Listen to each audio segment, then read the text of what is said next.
470వ నామము వయోవస్థా వివర్జిత.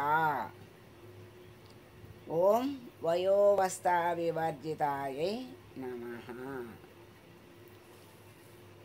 వయోవస్థ అంటే వయో అంటే వయస్సు,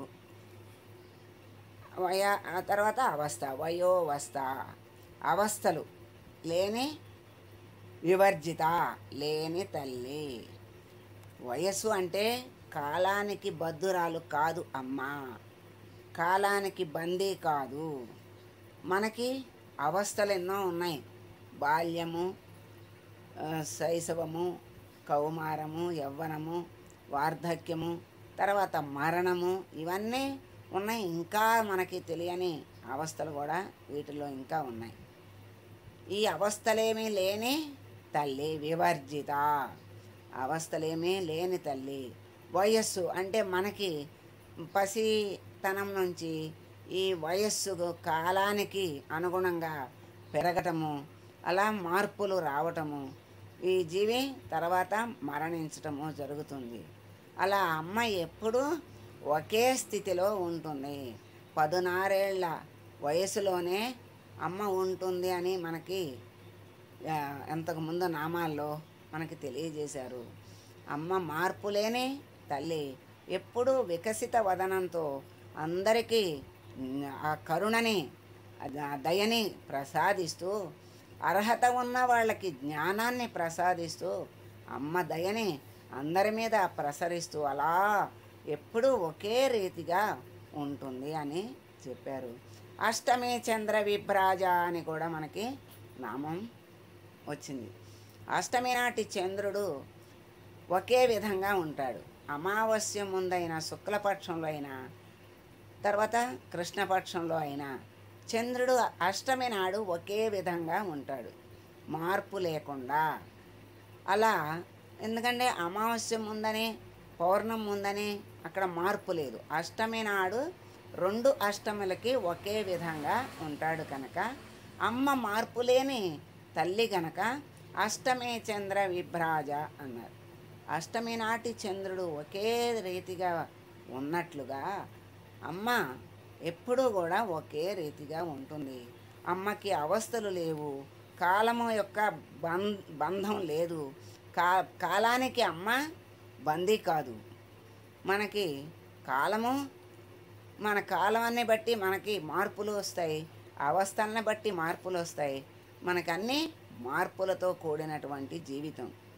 అమ్మ ఏ మార్పు లేని నిశ్చలమైనటువంటి స్థితి. అందుకే అమ్మ సచ్చిదానంద స్వరూపము, సత్యమైనటువంటి స్వరూపము, చిచ్చక్తి స్వరూపము. చిత్ అంటే చిచ్చక్తి, ప్రకాశము.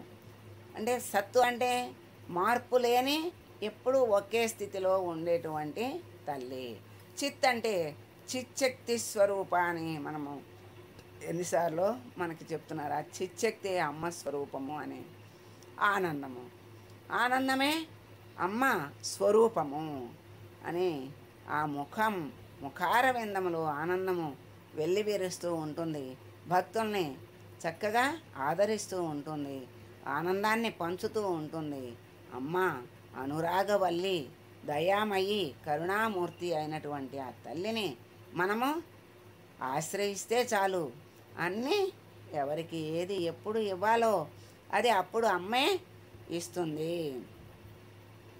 అలా అవస్థలు లేని కాలము, కాలానికి కాలము అమ్మ అధీనంలో ఉంటుంది. కాలము అధీనంలో అమ్మ ఉండదు కనుక కాలాతీతురాలు అమ్మ. అట్లా కాల పరిమితి మనకి ఉంది, అమ్మకి కాల పరిమితి లేదు. అవస్థలు మనకున్నాయి, అమ్మకి అవస్థలు లేవు. ఇంకో రకంగా చూస్తే అవస్థ వచ్చింది అంటాం. అంటే ఏ బాధ అన్నా వస్తే అవస్థలు అంటాం, అడ్డంకులు వస్తే అవస్థలు అంటాం. ఆ అవస్థలు లేవు, ఈ అవస్థలు లేవు. అమ్మ వివర్జిత, వయోవస్థ వివర్జిత అన్నారు. వయస్సు పరిమితి లేదు, అవస్థలు లేవు, అందుకని వివర్జిత. అమ్మ ఎప్పుడూ ఒకే రీతిగా ఉంటుంది. అలా అమ్మ వయోవస్థ వివర్జిత నామానికి అమ్మ కాల ఆ, మనము కాలబద్ధలమై మనం ఉంటాము, కాలానికి అనుగుణంగా కొట్టుకుపోతూ ఉంటాము. అమ్మ కాలాతీతమైన తల్లి. ఆ తల్లిని ఆరాధిస్తే మనకు కూడా మోక్షాన్ని ఇస్తుంది. మణిపూర చక్రానికి అధిష్టాన దేవత వయోవస్థ వివర్జిత జగదంబ. ఈ ఈ మాత మణిపూర చక్రానికి అధిష్టాన దేవత వయోవస్థ వివర్జిత. జగదమ్మను మణిపూరకంలో ధ్యానిస్తే మనకి ముక్తిని ఇస్తుంది తల్లి.